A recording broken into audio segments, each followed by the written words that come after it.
হঠাৎ করে লুনা ও মিমির পোষা বিড়ালটা কোনো এক অদৃশ্য দেওয়ালে হারিয়ে গেল।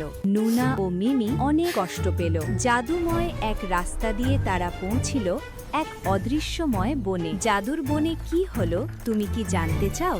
তাহলে পুরা ভিডিওটা দেখো। লুনা আর মিমি ঘরে বসে খেলছিল।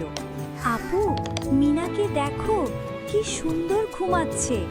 হ্যাঁ, আজ সবকিছু বেশ শান্ত লাগছে। হঠাৎ ঘরের এক পাশে হালকা আলো ঝলমল করতে লাগলো। মিমি ও তার পোষা বিড়ালটা একটু ভয় পেল। লুনা বলল, ভয় পেও না, আমি তো আছি। আপু, ওটা কি? ওটা ছিল এক অদৃশ্য দরজা। মিয়াও! মিনা, না!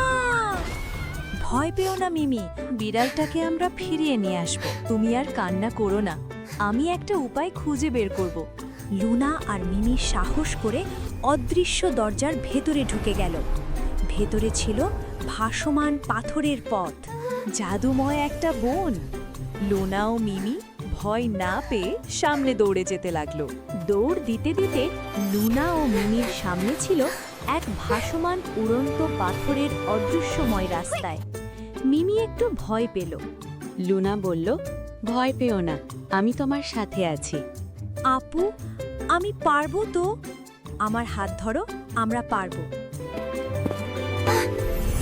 হঠাৎ করে আকাশে ভেসে উঠল উজ্জ্বল বড় একটি অদ্ভুত ঘড়ি। সময় থামে না, ধাঁধার দাও। আমি কথা বলি কিন্তু মুখ নেই, আমি চলি কিন্তু পা নেই।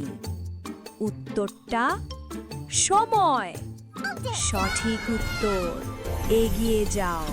লুনা একটু সামনে এগিয়ে যেতে দেখল তার পোষা বিড়ালটি লুনা।